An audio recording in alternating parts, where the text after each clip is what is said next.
Hi, and welcome to the Ridge Community Church Online.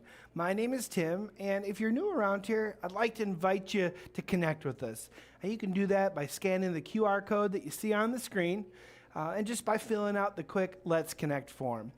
Now, I promise it'll just take a few seconds, and when you're done, you can reach out to us and let us know if there's ways that we can help.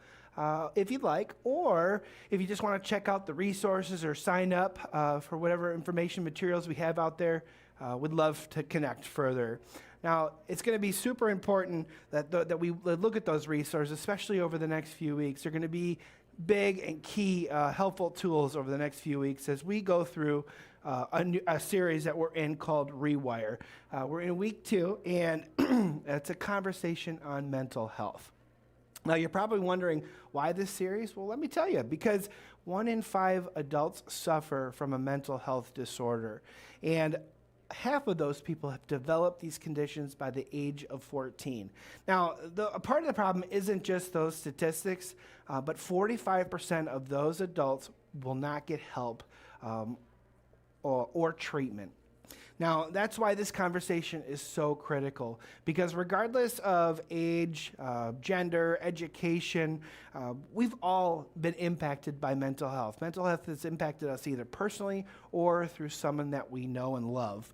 Now, we're going to go there. And so when you're here with us, it's okay to not be okay. And God wants to bring healing. I think that's the most important part coming from this. Now, in a moment, our lead and founding pastor, Mark, he's going to share and talk with us about a side of mental health that he had to walk through personally. And he's going to share ways in which he found ways to get healthy again. Now, this is going to be something that you're going to want to share with others, so you could absolutely go ahead and text the link out right now to a friend or a family member. When Mark wraps up, we're going to sing one song together, and then I'll be back to sharing some really cool information on what we're doing to answer some of life's biggest questions. You're not going to want to miss this. We'll see you in a few.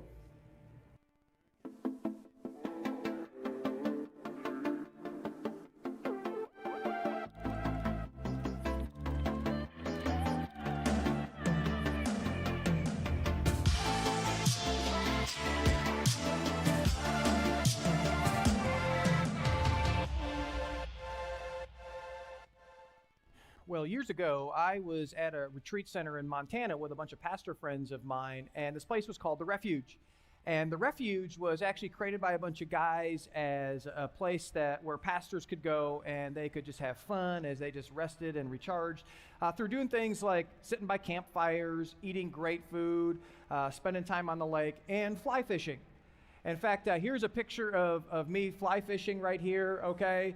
Now, what's interesting about this is my first time fly fishing, all right? Never done it before, never want to do it again. But you're asking, Mark, how many fish did you hook? Now, let me just say this. I think I hooked that fish, and I hooked more of my back, I think, through the week of doing it than any fish I had. It was really painful, but it was really fun all at the same time.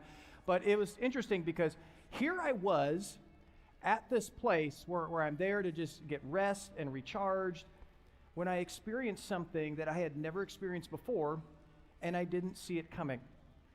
I walked into my room when I got there, and I just stood there, and I looked in the corner, and I wanted to just curl up in the corner and emotionally break down.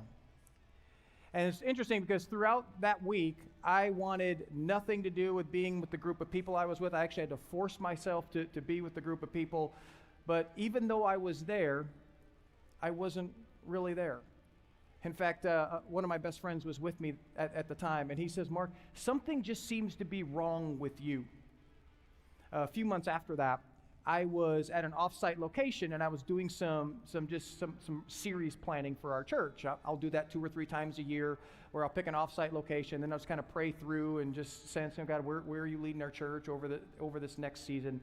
And so one morning I get up, and I have this deep pain, this sharp pain in my stomach, and I get out of bed, I just start holding my stomach, and I'm like, oh, God, what is wrong with me?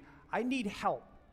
And for some reason, I just, instead of calling a doctor or anything like that, I end up calling a pastor friend of mine who happened to be on sabbatical at the time. And so he was off the grid. He wasn't taking calls, but I just, for some reason, called him. And he answered my call. And we ended up going out for lunch. And as we're talking at lunch, here's what I say to him. I said, I'm done. I don't want to do this anymore. I feel numb. I want to quit. It's over.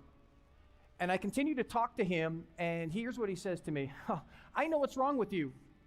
You have a bad case of burnout. I'm like, well, what's that? Over the next few months, I would get a master class on exactly what burnout is. Well, today we are in week 2 of our series called Rewire, a conversation on mental health. Mental health is something that impacts all of our lives, whether indirectly or directly. And if you missed last week, I kicked it off by talking about 3 myths of mental health. And so if you missed that, that's kind of the foundation, or laid the foundation for where we're going over the next couple weeks in this series. And so I want to encourage you to jump on our YouTube channel and watch or listen to it. Now, today what I want to do is I want to talk about burnout. You see, burnout is one of those things that most of us, we've heard of before, but we know very little about it. And I think, and statistics are showing this as well, it's one of the biggest mental health related challenges out there. And so here's where I want to take our journey today.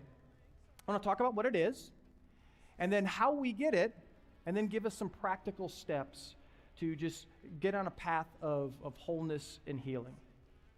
So here's what burnout isn't. Burnout, and this is what we think it is, burnout is just the result of working too many hours. Now, it can be, but burnout is so much more than that. Experts, here's how they define what burnout is. They say burnout is a combination of mental, emotional, and physical exhaustion from multiple sources and complicated situations. Now, that's like, okay, what does that mean? Well, I love the way a counselor says it. One counselor says it this way: burnout is generally a reflection of our inability simply to, and here's the handle I want you to get, this word right here, handle, juggle all the competing demands that all of us struggle with. Now, I want to illustrate what this looks like and how this looks in our life. And to do that, I'm going to ask Tyler, the juggler, to come up here. And so Tyler's going to come up, and give him a round of applause as Tyler comes up. Good, you're giving him the golf clap like you do me. I appreciate that. Now, Tyler serves on our production team, so he's behind the scenes, and so we have drawn him now to get up behind the scenes. And so we all have demands on us that we have to juggle, okay? For all of us, we have a job of some kind, that, and whether it's in the marketplace or it's in the trades or you're a stay-at-home parent, we all have to juggle our career. And so I'm going to hand that over to you, Tyler. But that's not all the demands that we have to juggle in our life. We have all these relationships that we have to juggle, and I'm just going to stick to the really close ones. If you're single, you might be dating someone, and you got to juggle that relationship. If you're married, we know marriage is hard. Okay, so you're gonna juggle that one as well. And if you have kids, okay, kids, you have all these activities, and then they become teenagers, and don't need to say anything after that. And I want to give you this. And so all of us, in some form, okay, we got to juggle work and family. And so Tyler's going to show us how we juggle work and family.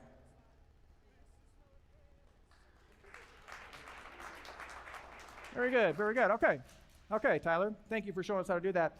Now that's easy, okay? That's easy. But there's more than that. And we know that, okay? We have financial pressures that we have to juggle because we have to pay for all the kids' activities, among other things.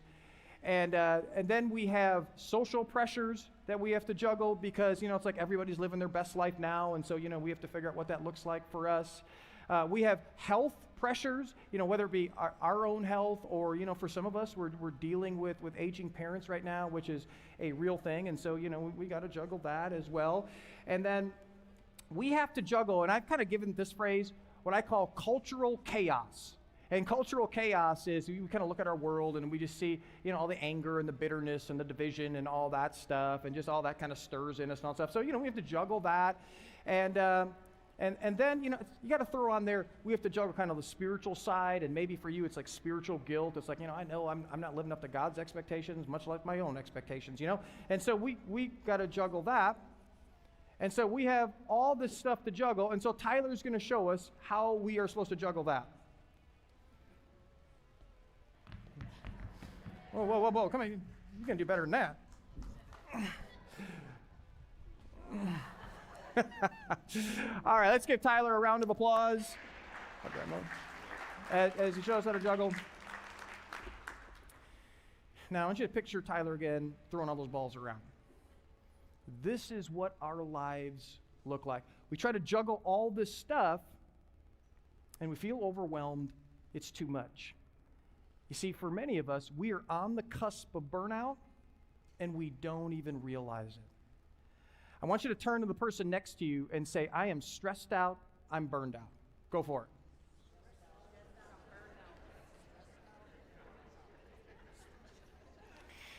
Now, there's a difference between stressed out and stress and burnout. Let me tell you the difference. Stress is generally very short-lived, and it's related to a temporary project or event. When something breaks in our household and needs fixing, I am always stressed out watching Donna fix it. I mean, it always happens to me every single time. You know, you might have a big test at school, or you have a big sales presentation at work, or you have to make a major decision. The stress that you're feeling is caused by a temporary event or problem. Burnout, on the other hand, is chronic stress. It just feels never ending, and it impacts every area of our life. You know, for example, it impacts us physically. You know, because of all these balls that we have to juggle, these balls all come with weight attached to them. You know, this is why for many of us, when we're dealing with burnout, we're easily fatigued. We most likely are low in energy. And what's interesting, you think if you're easily fatigued that you would sleep better, but actually when you're dealing with burnout, you don't sleep very well, and you deal with often headaches and body aches, and those are just a kind of a few of the physical impact that burnout gives. But it also impacts us mentally as well. That burnout messes with our brain because it causes two things to happen in our brain. The first thing that happens is our amygdala enlarges. Now, the amygdala is that fight or flight part of our brain. And so when we're constantly stressed out, what often happens is we become more vulnerable to fear, which when we're more vulnerable to fear, we begin to withdraw more. The other thing that happens is it weakens our prefrontal cortex. That's the part of our brain that helps us with decision making. And so it can be, you know, at one time you were very confident in making decisions, and now you struggle with making even the simplest decisions. But burnout also impacts us emotionally as well. You know, an emotional healthy person, I mean, they feel things and they experience the highs and lows, but when you're in burnout, you don't feel things that much anymore, and you're just numb to the whole thing, because burnout numbs our heart. I can remember when I was at the heart of it for me. When we do baptism services here, man, I'll just sit in the crowd and I'm crying like a baby, like every story and all that stuff. I mean, I just love it. It's one of the greatest things that we do, why we do what we do. One morning, we're sitting there and we're baptizing a bunch of people, and I sat there and I felt absolutely nothing. And I just walked out of there, and someone said to me, "It wasn't that great?" And I was like, "Yeah," but inside I'm going like, "Wasn't that great?" for some reason. And this is why people, when they have burnout emotionally, they don't laugh as much, they don't experience as much joy, they're not as motivated. They will often constantly replay in their mind, like, I'm a failure, I don't have what it takes, I don't like, and things of the life like they used to like, they don't like anymore, and they often slip into heavy cynicism. You see, a lot of the cynicism that we see is honestly a byproduct of burnout. And if you're a Jesus follower, what often happens is that emotionally God feels very distant from you, is because you are withdrawing. And so we see that burnout impacts us emotionally, mentally, and physically. So then the question is, how do we get burnout? I mean, how do we arrive at that? Well, to answer that, what I want to do is I want to look at a guy in the Bible and his name is Elijah. And just a little background on Elijah. Elijah battled burnout. And Elijah was someone who loved God, and this dude was fearless, and God did all sorts of miracles through Elijah. I talked briefly about one of them last week, and I just want to use this as our background for Elijah's story today. So last week we talked about this, but the king of Israel at the time was a guy named King Ahab. And Ahab was a bad king. He was an evil dude. And during this time, he let all these false prophets kind of run the land.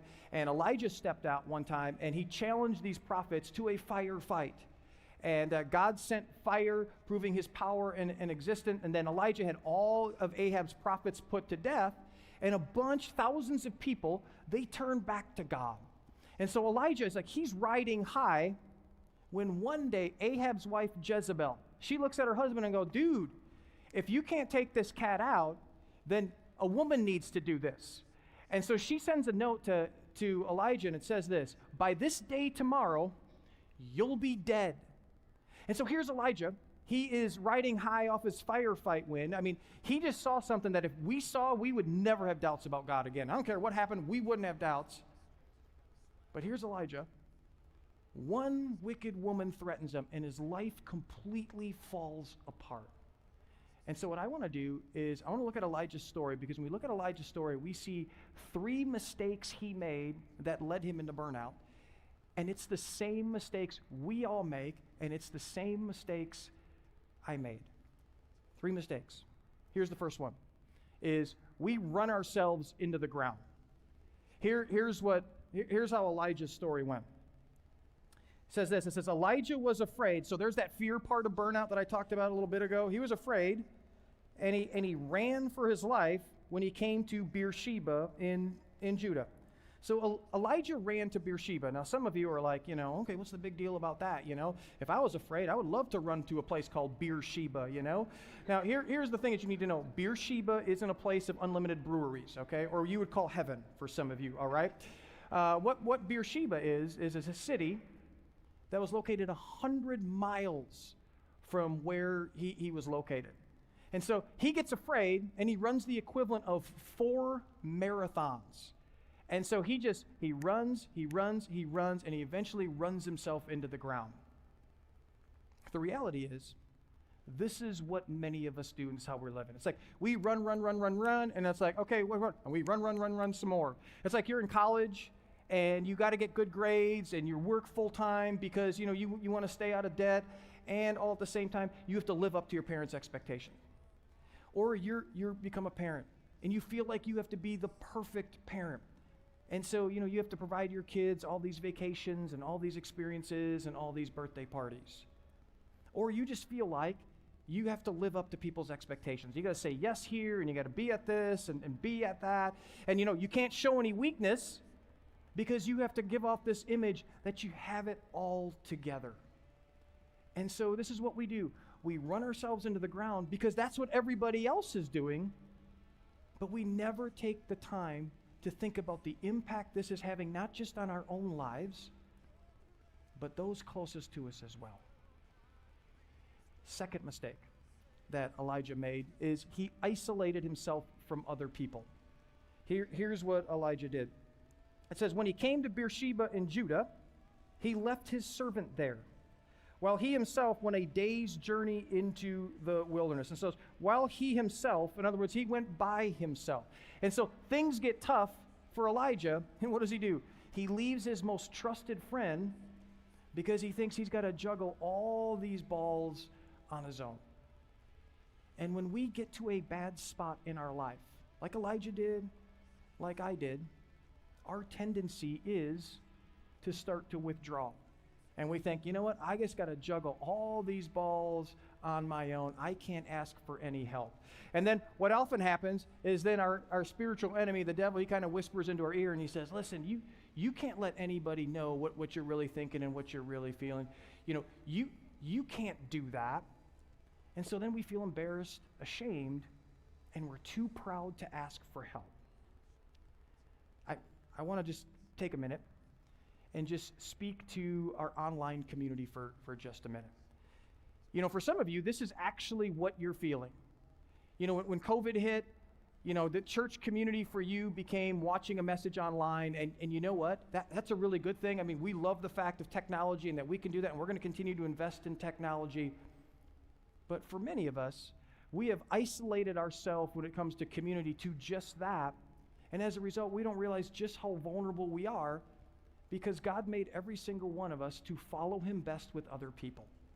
And so we need other people to do just that. So church isn't just watching a message online. Church is actually God's people engaging with God's people so that they can together do God's work. So that's the second mistake that he made. He isolated himself. And then here's the third one. We ruminate on the negative. Here's what Elijah did when he just kind of ruminated. He says, he came to a broom bush, sat down under it, and prayed that he might die. Listen to what he says. I've had enough, Lord. In other words, I can't juggle all these balls anymore. It's just too much for me. And he said, take my life. I am no better than my ancestors. And so Elijah is looking at all the people that went before him, and he's just thinking, you know what? I thought I'd do more. I thought I'd be more. And this is what many of us do. We do exactly what Elijah did when we start to feel like we're failing or falling short. And we begin to compare ourselves with other people. And we go, you know what? I'll never be happy like them. I'll never be successful like them. Hey, I'll never have a marriage like them, or I'll never be married. I'll never have my finances in a good place. Hey, you know what? I'll never. You know what? I've had enough. And so stress becomes burnout. And now you just don't think it's worth it anymore. Now, the good news in Elijah's story is that when he hit rock bottom, God actually met him at the bottom. And what I love about that is that that's not just an Elijah story, that is a story. In fact, that is my story as well.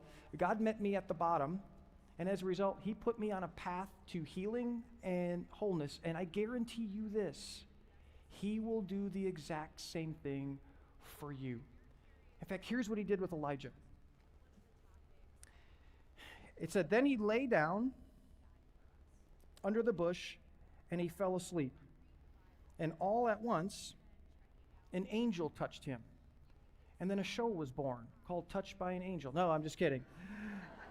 It said, and all at once, an angel touched him. And so God, in the form of an angel, came to Elijah in his darkest moments. And I want you to notice, God made the first move. That God actually came to him. And I tell you what, I really believe that this is what some of you need to hear.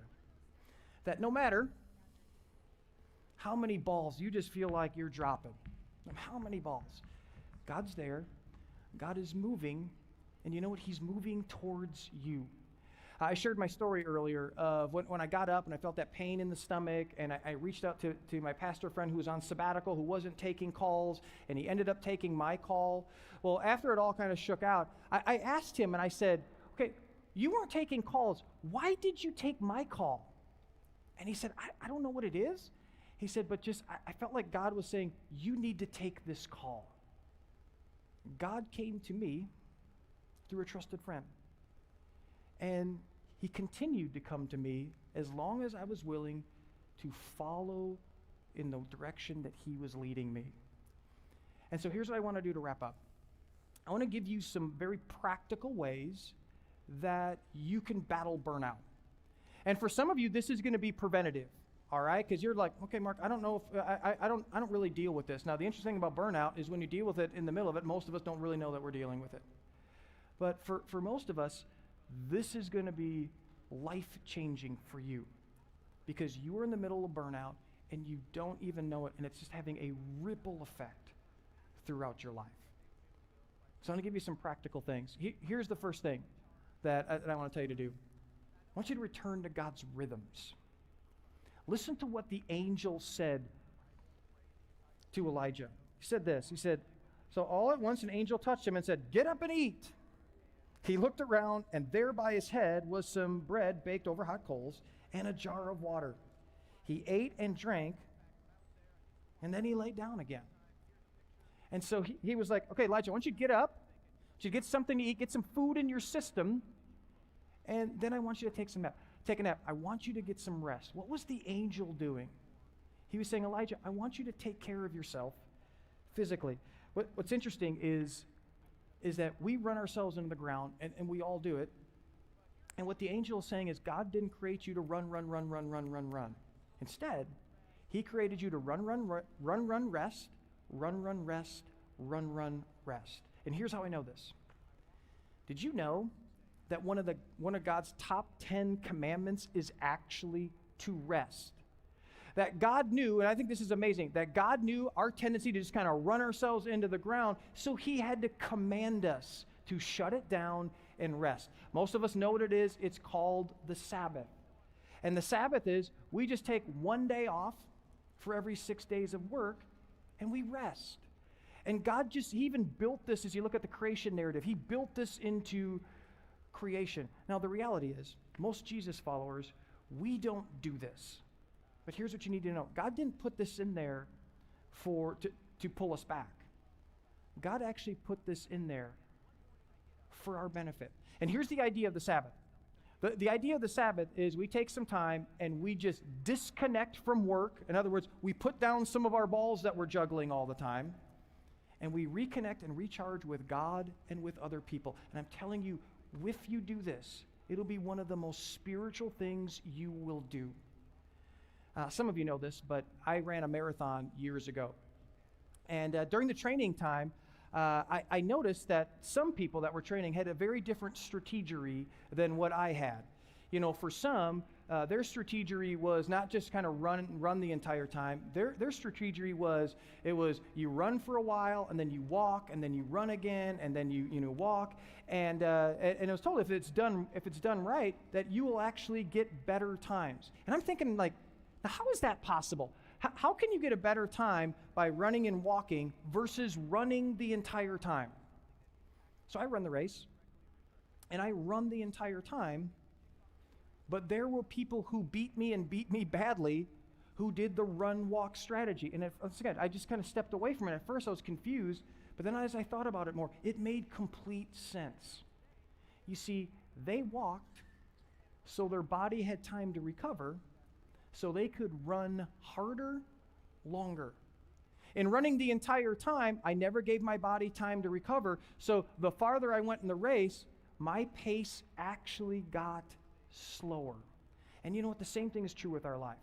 That our life is a marathon that was never meant to be run the entire time. Rather, it was meant to be run, run, walk, run, run, walk, run, run, walk. And that walk is called the Sabbath.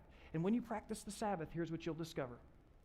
You'll be more productive, more present, and more purposeful because your body will have time to recover. And so the first thing that we need to do is we need to return to God's rhythms because they're there to keep us from burnout. Here's the second one. We need to learn to replenish.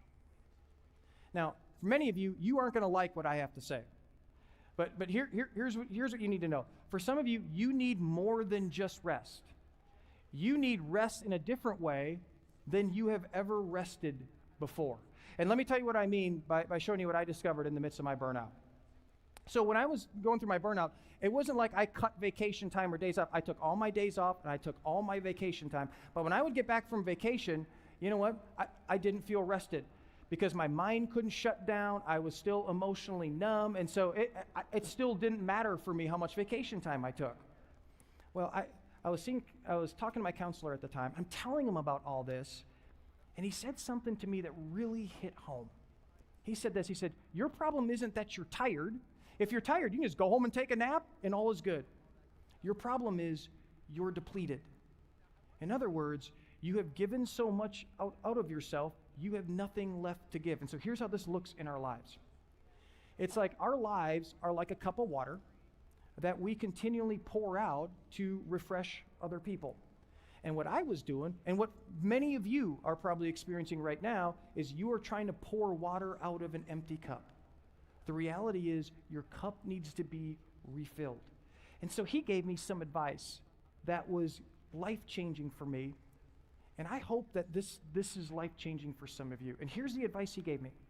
He said, I want you to start a hobby that causes your mind or body to disconnect. Now, let me explain a little bit more what that means in a minute. But here's why this is important.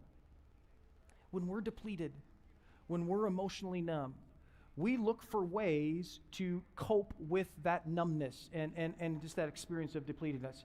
And what we do is we usually will begin to experience very bad coping mechanisms. And so for many of us, what we do is we spend too much, we eat too much, we drink too much, we smoke too much, we pop too many pills, we sit and just kind of in front of the TV and we just kind of like veg in front of the TV. Or what we do is we get on a screen and we're just looking through social media and we're just kind of going and going and going and going.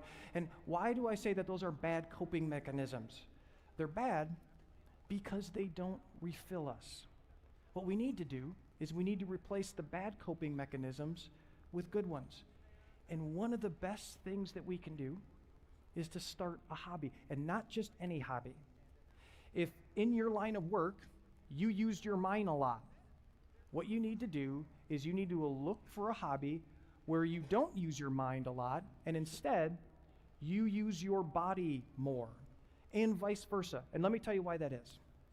For me in my job, I use my mind all the time, and I can't shut down my mind. But when I started a hobby that was using my body more, here's what it allowed me to do. It allowed me to focus on my body, and as a result, it automatically disengaged my mind. And the same thing will happen for you. For many of us, we start hobbies that just continue to rehash what we're already struggling with. And so here's some of the things I did. I started to take up biking and swimming, which I hadn't done in the past. I started to do things around the house. Like I said, I'm not very mechanically inclined, and so I just looked for little things that I could do. So I got sweep out the garage, even if it didn't need sweeping out. I'd wash the car, even if the car didn't need to be washed. I would go and just clean the bathrooms. That actually helped me disengage, So I would clean the bathrooms. I had the kids teach me how to solve the Rubik's Cube. And you were thinking, well, doesn't that engage your mind? Not me, man. I could just sit down on the couch and just go and not care about anything. And so I just want to encourage you, you got to replenish. And one of the ways that you can, I just want you to start a hobby. And if you use your mind in your job mostly, I want you to start a hobby that will actually focus on more physical activity, so it allows you to disengage your mind and vice versa. And see, you're going to find out you'll be experiencing more than rest. You'll find that you will start to replenish so you can better juggle all these balls that you have to juggle. Third and final thing, see a Christian counselor. I really believe in the power of the right outside voice. And the reality is, the root problem of burnout is actually a spiritual thing. And so for some of us, we need to get under the hood of our heart a bit and figure out what is driving us to live at that pace. We have this resource page as a part of our series. And in this resource page, we have a list of counselors that we have vetted, that we have used in the past. And for some of us, you need to get help. There's nothing wrong with getting help. I needed help, and I'm still getting help. And like I said, it's been a game changer for me. And so get on to ridgecc.com/rewire if that's you, and check out our resource page. I want to close by reading some words of Jesus. And I'm going to read it out of what is called the Message translation. Now, the Message translation actually is more of a paraphrase, and so it's not a literal translation. But I just want you to just kind of soak in these words that Jesus says. And Jesus says this: are you tired? You worn out? Burned out on religion? Juggling too many balls? And you're dropping them all over the place because you're just tired?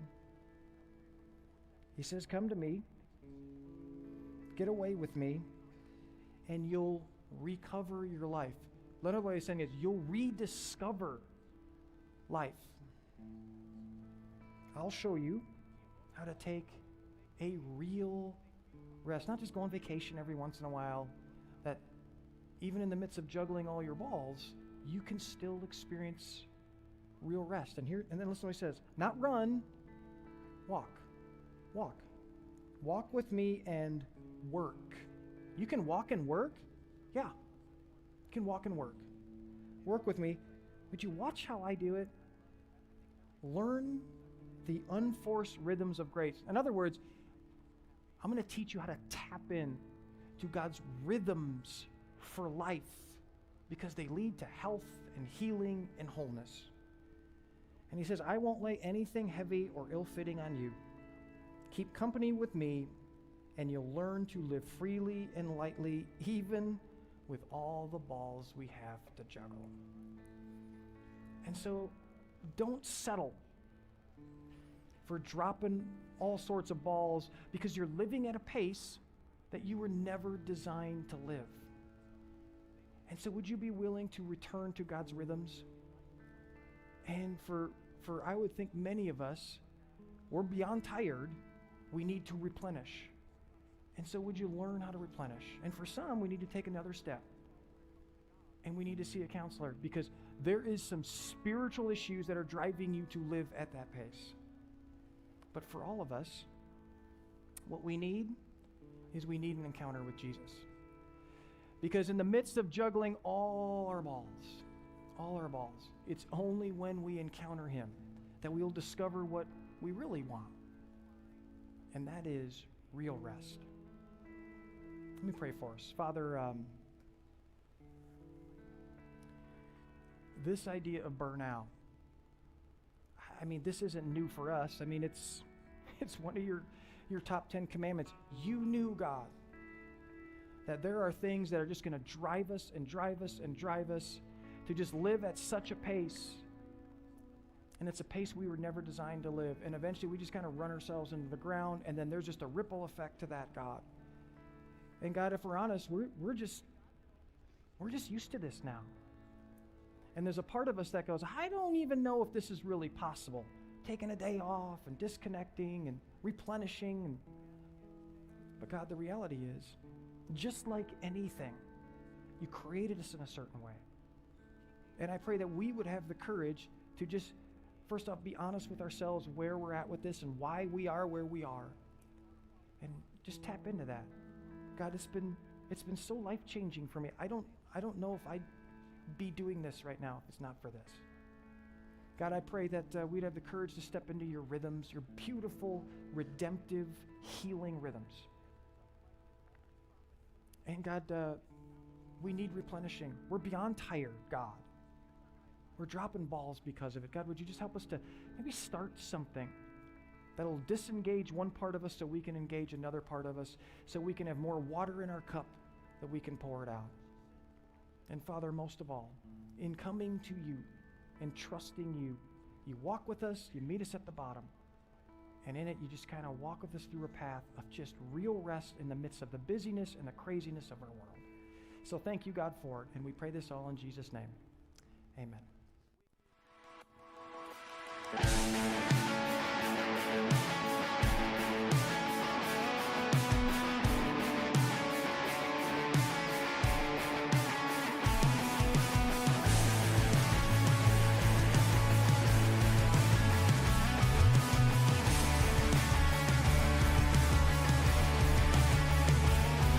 Let praise be a weapon that silences the enemy. Let praise be a weapon that conquers all anxiety. Let it rise.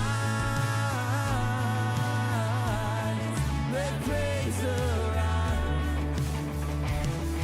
We sing your name in the dark and it changes everything. We sing with all we are and we claim your victory. So let it rise. Let praise arise. Yeah. We'll see you break down every wall.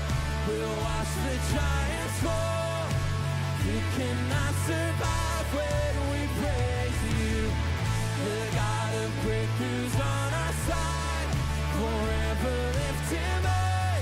With all creation cry, God, we praise you. Oh, we praise you. Oh,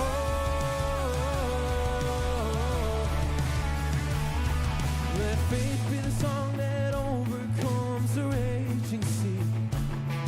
Let faith be a song that calms the storm inside of me. So let it rise.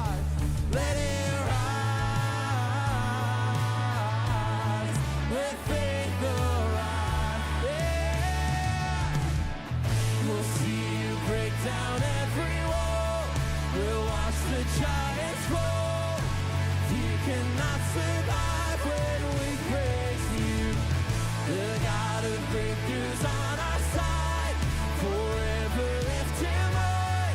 With all creation cry, God, we praise you. Oh, we praise you.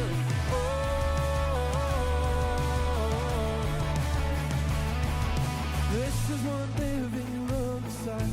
This is what freedom feels like. This is what heaven sounds like. We praise you, we praise. Sing it out. This is what living looks like.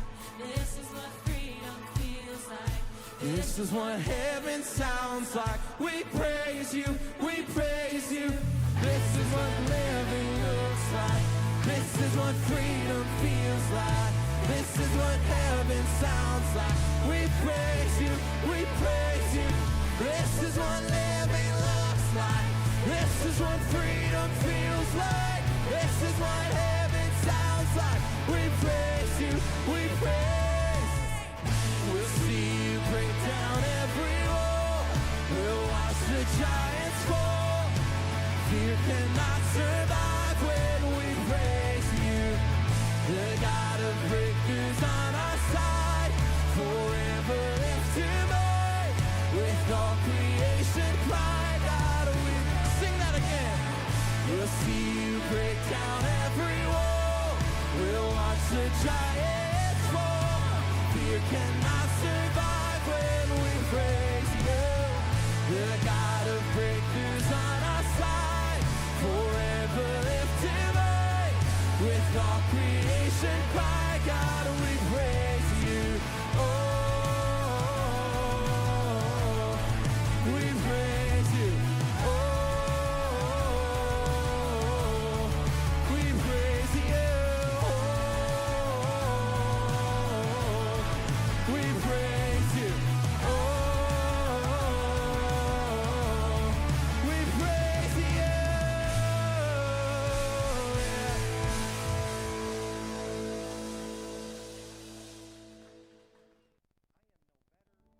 Every day, we are inundated with so much information.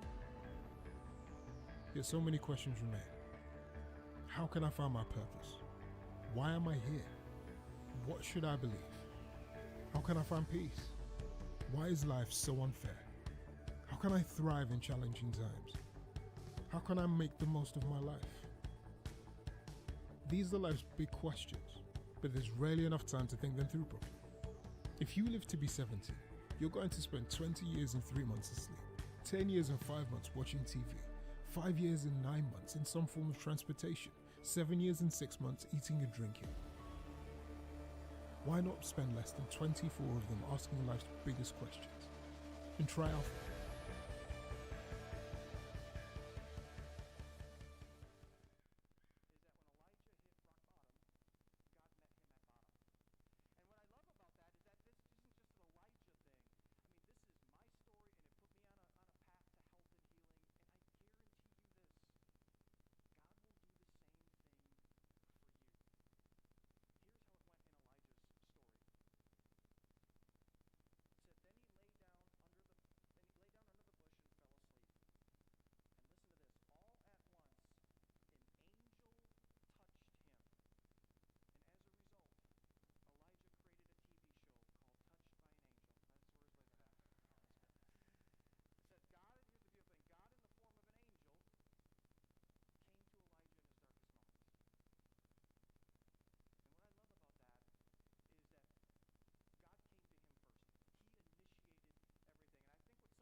Our group leader was amazing. She made me feel comfortable, and the conversations were genuine, which helped me connect with others and even more with Jesus. Now, my time in Alpha was so impactful that I made the decision to get baptized. Joining Alpha turned out to be one of the best decisions of my life, and I'm forever grateful. Awesome. Now, if you're curious about faith, the next session of Alpha starts on January 18th.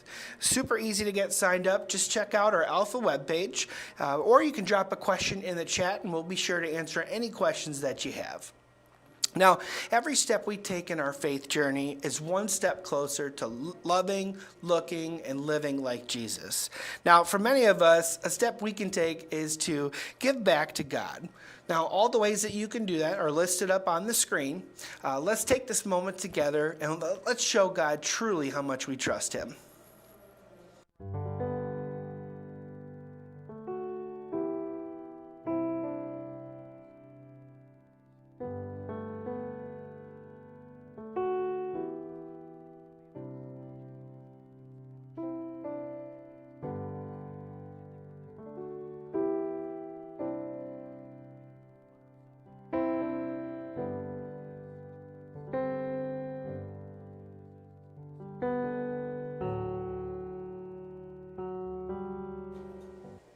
All right, thanks for doing that. Hey, three things before you leave here today. Please be sure to share the YouTube link with someone that you know, someone that's near and dear to you that could benefit from this conversation around mental health, or the hope that Jesus offers. Number 2, hey, come on back next week as we continue Rewire, our conversation on mental health. And last, hey, thanks for being here today. Go ahead and spread the love of Jesus and bring the hope of Jesus with you wherever you go this week. Thanks a lot and have a great day.